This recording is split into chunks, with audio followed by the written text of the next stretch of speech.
Olá, irmãs. É muito bom estar podendo trazer esse pequeno vídeo, esse pequeno estudo para vocês, como uma forma de nós continuarmos mantendo a comunhão, apesar da distância, apesar de não estarmos podendo nos reunir presencialmente, o que é uma pena, mas ainda assim, através dos vídeos, através desses pequenos estudos, será uma forma muito boa de nós continuarmos mantendo a comunhão, mantendo contato, continuarmos sendo edificados também.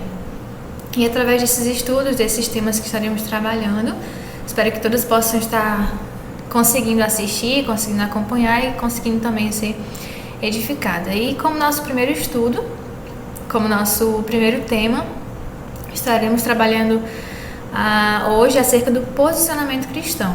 Posicionamento cristão, a atitude cristã que nós devemos ter nesse momento de pandemia, nesse momento difícil que estamos enfrentando. Então hoje queremos detalhar um pouco, apresentar um pouco acerca desse tema. Qual deve ser nosso posicionamento? Qual deve ser a nossa atitude em meio a esse momento de dificuldade? Para iniciar, gostaria de ler algumas frases e queria que as irmãs prestassem bem atenção neste momento.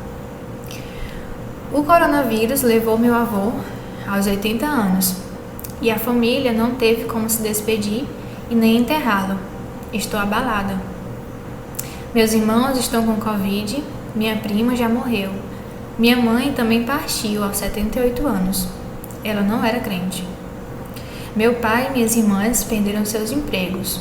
Por isso, meu casamento foi cancelado. Mesmo estando pronta, não tenho condições para bancar as despesas da cerimônia agora. Eu e meu noivo estamos desapontados. Minha prima está infectada. Ela tem esposo e uma filha sendo amamentada. Não sei o que fazer. Meu vizinho está com suspeita. Tenho filhos pequenos, marido, sobrinhas e sogro que moram perto de mim. Estou apreensiva. Meu casamento foi adiado. Meus amigos não puderam ser convidados e uma denúncia por pouco acaba com a cerimônia. Nada saiu como eu planejava. Meu tio está em coma. Ele tem esposa e filha pequena. Estamos todos com muito medo. O que podemos fazer? Então, estas frases, estes relatos que acabei de contar são pequenas histórias de pessoas conhecidas, de pessoas reais que estão passando, que estão enfrentando nesse momento. E é certo que estamos vivendo uma situação um pouco complicada, uma situação séria em nosso país e no mundo como um todo. Algumas irmãs mais novas que nunca enfrentaram uma pandemia antes podem até dizer que é uma situação nunca antes vista. Nesse momento difícil, nesse momento complicado que estamos passando, é normal surgir alguns temores, passar algumas dúvidas por nossa mente, por nossa cabeça. E talvez até uma dessas dúvidas já tenha passado pela sua mente, pela sua cabeça, que é como os cristãos devem agir nesse momento. E trazendo um pouco para o nosso contexto como mulheres, nós podemos nos perguntar como mulheres cristãs devem agir nesse momento de quarentena, nesse momento de isolamento. Qual deve ser o nosso posicionamento? Então hoje eu queria apresentar para nós 4 posicionamentos ou 4 atitudes que nós, como mulheres cristãs, devemos ter baseados na Bíblia. E o primeiro desses posicionamentos, a primeira atitude que devemos ter é a obediência às autoridades. E se vocês tiverem alguma Bíblia aí por perto, que se quiserem também me acompanhar, estarei lendo alguns textos bíblicos de acordo com os posicionamentos e as atitudes. E o primeiro texto que eu gostaria de ler se encontra em Romanos 13, versículos 1 e 2. Se vocês puderem acompanhar aí, a leitura diz: todo homem esteja sujeito às autoridades superiores, porque não há autoridade que não proceda de Deus, e as autoridades que existem foram por ele instituídas, de modo que aquele que se opõe à autoridade resiste à ordenação de Deus, e os que resistem trarão sobre si mesmos condenação. Então, como primeiro posicionamento, primeira atitude que devemos ter, conforme nós lemos aqui na Bíblia, deve ser a nossa obediência, ou seja, a nossa submissão às autoridades. Se você é filha, seus pais são autoridades. Se você é casada, seu marido é autoridade. Se você é moradora de Missão Velha, seu prefeito é autoridade. Se você mora no Ceará, seu governador é autoridade. E se você mora no Brasil, seu presidente é autoridade. Nós devemos sempre ter consciência, devemos ter sempre claro em nossas mentes que essas autoridades, esses líderes, eles foram instituídos por Deus, que é a nossa principal autoridade. E aqui nesse momento eu não quero nem posso entrar na discussão de quem está sendo menos sábio ou quem está sendo mais sábio, se é o presidente, se é o governador, se são os prefeitos. Não quero nem posso entrar nessa discussão agora, mas o que eu quero deixar claro pela Bíblia é que nós devemos ser obedientes às ordens que nos são estabelecidas, que nos são dadas. E aqui eu abro um pequeno parêntese para falar acerca de uma exceção. Será que eu sempre devo obedecer às ordens das autoridades? Ou existe algum momento, algum caso específico que eu posso não obedecer? E existe sim um caso, uma exceção, um caso específico que você não deve obedecer, e é quando essas ordens que nos são dadas são contrárias ao que a Bíblia nos fala, as ordens que a própria Bíblia nos traz. Então, se essas ordens que nós recebemos das autoridades vão de confronto ou são contrárias ao que a Bíblia nos fala, ao que a Bíblia nos ordena, nesse caso nós devemos obedecer a Deus, como diz lá em Atos capítulo 5, mais importa obedecer a Deus do que aos homens. Mas enquanto essas ordens dadas pelas autoridades não são contrárias, não vão de confronto com o que a Bíblia nos manda fazer, nós devemos sim obedecer, nós devemos acatar, nós devemos seguir essas ordens que nos são dadas. E nós devemos obedecer essas autoridades, porque como nós lemos aqui em Romanos 13, essas autoridades são instituídas por Deus e é Deus que nos manda obedecer essas ordens, seguir essas ordens. E eu entendo que nesse momento é triste a gente não estar podendo se reunir, não estar podendo continuar com nossas reuniões presencialmente, nossa comunhão, aquele calor humano que a gente tanto gosta, mas nesse momento é importante que nós estejamos seguindo, estejamos cumprindo, estejamos obedecendo às ordens que estão nos sendo dadas. As nossas autoridades, elas merecem o nosso respeito, elas merecem a nossa obediência, nossa submissão, pois elas foram colocadas nesse cargo, foram colocadas nessa posição pelo próprio Deus. Então, nós devemos sim, nesse momento específico agora, é importante nós estarmos obedecendo, estarmos seguindo o que as autoridades nos passam. E eu gostaria de perguntar para você tem seguido as autoridades que Deus colocou em suas vidas? Você tem seguido, tem obedecido o que essas autoridades estão dizendo para nós? Um segundo posicionamento, uma segunda atitude que nós podemos ter é o exemplo no procedimento. Eu gostaria de ler um texto bíblico lá em 1 Pedro, novamente, se vocês puderem acompanhar, capítulo 2, versículos 11 e 12, que nos diz o seguinte: Amados, exorto-vos como peregrinos e forasteiros que sois, a vos absterdes das paixões carnais que fazem guerra contra a alma. E eu gostaria de enfatizar o versículo 12, que diz: Mantendo exemplar o vosso procedimento no meio dos gentios, para que, naquilo que falam contra vós outros, como de malfeitores, observando-vos em vossas boas obras, glorifiquem a Deus no dia da visitação. Esse termo no começo do versículo, que fala gentios, pode ser melhor traduzido, melhor aplicado para os nossos dias de hoje como não cristãos. Então a gente poderia muito bem reler esse texto, aplicando de uma forma mais atual, mantendo exemplar o vosso procedimento no meio dos não cristãos ou dos descrentes. Então aqui Pedro está nos advertindo a nós sermos exemplo. Mais à frente nós teremos um outro estudo, enfatizando melhor acerca desse tema do exemplo, mas hoje eu gostaria de lembrar para vocês, para mim também, assim como a Bíblia está nos lembrando, como Deus nos lembra, que nós devemos manter as nossas boas obras, nosso procedimento exemplar, devemos manter a nossa boa conduta perante a sociedade. No final do versículo 12, se vocês perceberem, tem uma expressão que diz no dia da visitação. Essa expressão no dia da visitação se refere a uma aproximação de Deus para a bênção ou para juízo. Então, o que esse versículo 12 está querendo nos dizer? O que Pedro está querendo nos dizer aqui? Nada mais, ele fala que o nosso exemplo, o nosso procedimento deve ser exemplar. Nós devemos manter o bom exemplo para que os descrentes, as pessoas não cristãs, quando elas forem alcançadas pela mensagem do Evangelho, quando elas forem salvas, elas possam estar lembrando do nosso bom procedimento, lembrem do nosso bom exemplo e estejam glorificando a Deus. Então é isso que Pedro quer nos dizer aqui nesse versículo. E é por isso que é muito importante, é por isso a importância de nós sermos a cada dia mulheres exemplares. Nesse contexto que nós estamos vivendo, nós poderíamos nos perguntar, mas como que a gente pode dar o exemplo nesse momento tenso, nesse momento de dificuldade que estamos passando? Então, alguns exemplos práticos acerca de como você deve, de como você pode ser exemplo perante a sociedade. Um desses exemplos práticos é não quebrando as ordens das autoridades de isolamento. Então, nesse momento, as autoridades sabem o que estamos passando, o que estamos falando. Nesse momento, estamos vivendo, como todos sabem, um momento de isolamento, um momento de quarentena. Então, nesse momento, é importante a gente seguir. Como nós vimos lá no primeiro ponto, nós obedecermos essas autoridades, primeiro porque foram instituídas por Deus, e nós mantermos esse isolamento, esse afastamento, para nós também mantermos o bom exemplo perante as pessoas que estão ao nosso redor, que estão nos observando. Um outro exemplo prático que nós podemos citar, que nós podemos manter o nosso procedimento exemplar, é seguindo as medidas de prevenção.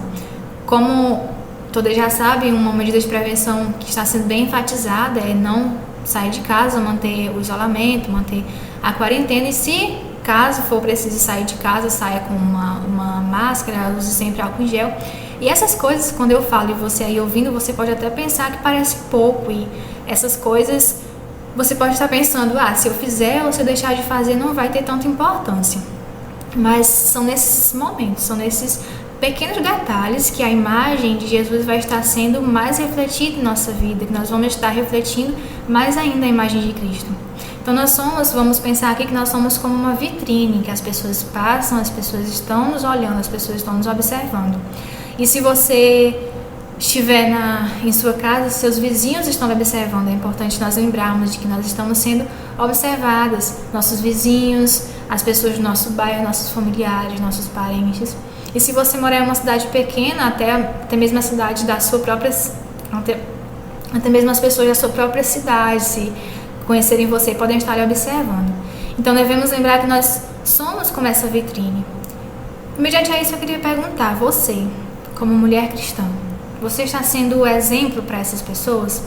O que é que eles estão observando em você? Estão observando sua boa conduta? Estão observando suas boas obras? Você tem sido um testemunho vivo do Evangelho nesse período de quarentena? Um terceiro posicionamento, ou uma terceira atitude que devemos ter é constância na oração. Para isso eu gostaria de ler o versículo 12 do capítulo 12 também do livro de Romanos. Novamente, se você puder acompanhar. Romanos 12:12 fala: regozijai-vos na esperança, sede pacientes na tribulação e na oração perseverantes. Uma história de um certo missionário que já morreu há muito tempo atrás, chamado George Miller, conta que ele cuidava de um orfanato com uma grande quantidade de crianças. E algumas vezes o alimento para todas aquelas crianças faltava. E o missionário então reunia as crianças, eles oravam e Deus respondia à oração do missionário junto com aquelas crianças. O que eu quero contar com essa história é que a oração ela tem poder e que a oração ela muda sim as coisas. Se eu perguntasse quantas de vocês têm orado por livramento nesse momento, têm orado por proteção, têm orado por saúde, eu creio que muitas de vocês, ou até todas, diriam que estão neste momento orando constantemente por livramento, por proteção. E até algumas de vocês poderiam me dizer que estão orando mais nesse período do que já oraram em toda a sua vida. Mas se eu mudasse um pouco o foco da nossa pergunta e se eu perguntasse quantas de vocês têm orado em favor de outras pessoas, será que a resposta seria a mesma? Se eu perguntasse quantas de vocês têm orado por sabedoria para as nossas autoridades, será que a resposta seria a mesma? Nesse momento, é importante nós lembrarmos que nós não podemos ser egoístas, intercedendo somente por livramento para nós e para as nossas famílias. Mas com isso não estou querendo dizer também que nós não podemos orar por nós. Não me compreenda mal, estou falando que nós podemos e devemos sim orar por nós, por nossa família, por livramento, por proteção, Mas será que nós estamos tirando tempo também para orar por outras pessoas, por outros irmãos, por outras irmãs? Irmãs que estão talvez até em uma situação pior que a nossa, irmãos que contraíram vírus, irmãs que estão perdendo familiares por conta desse vírus. Será que nós estamos lembrando de orar por esses outros irmãos? Será que estamos lembrando de orar por sabedoria para as nossas autoridades? Sabedoria nas decisões importantes que devem e estão sendo tomadas? Nós devemos sempre lembrar, irmãs, de orar por nós. Sim, devemos lembrar de orar por nossa saúde nesse momento, por nossa proteção e livramento. Mas nós não podemos também esquecer de orar por outras pessoas, de orar umas pelas outras. Nós devemos lembrar que amor recebido deve ser amor concedido. Então Deus, Ele nos concedeu amor. Deus nos concedeu misericórdia, Deus nos concedeu perdão e graça. Esse amor que nós recebemos, nós também devemos conceder para outras pessoas. E uma forma de nós concedermos esse amor para outras pessoas é orando por elas. Então você que recebeu esse amor de Deus, você que recebeu essa misericórdia, esse perdão de Deus, você tem concedido essa mesma misericórdia, esse amor por outras pessoas por meio da oração?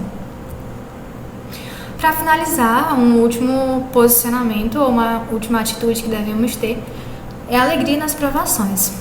E para isso eu gostaria de ler o texto de Tiago, capítulo 1, versículos de 2 a 3, que falam o seguinte: Meus irmãos, tende por motivo de toda alegria o passardes por várias provações, sabendo que a provação da vossa fé, uma vez confirmada, produz perseverança.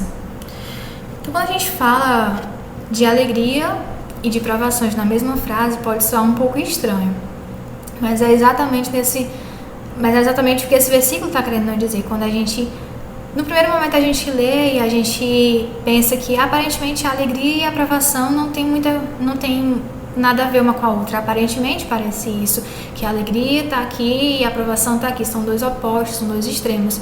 Mas não é isso que a Bíblia nos fala. A Bíblia nos fala que nós devemos ter a alegria ao passarmos por provações. E ela nos dá essa ordem. Tende por toda alegria o passardes por várias provações. E nós estamos passando por provações nesse período. Todas nós concordamos e sabemos disso. Mas se nós fôssemos procurar alguma alegria em nossos corações, será que nós encontraríamos? Ficar alegre em meio às dificuldades não é fácil e jamais nós conseguiremos por nós mesmas. Nós precisamos da graça de Deus em nossas vidas para podermos nos alegrarmos nele. É só quando nós temos essa graça de Deus que nós podemos nos alegrar e podemos descansar em Deus. Mas esses versículos, além de nos trazerem essa ordem de termos alegria nas provações, eles também nos trazem uma promessa. Que promessa seria essa? A promessa da perseverança. Então, Tiago ele não está somente nos ordenando termos alegria ao passarmos por provações, mas também ele está nos prometendo que nós teremos perseverança se nós formos alegres no meio das provações. Nós seremos mulheres perseverantes, nós cresceremos, nós aprenderemos no meio dessas dificuldades. E para encerrar, eu gostaria de ler apenas um texto com as irmãs, mas outro texto que se encontra em 1 Pedro, capítulo 5, versículo 10, que diz: Ora, o Deus de toda a graça, que em Cristo vos chamou à sua eterna glória, depois de terdes sofrido por um pouco, Ele mesmo vos há de aperfeiçoar, firmar, fortificar e fundamentar.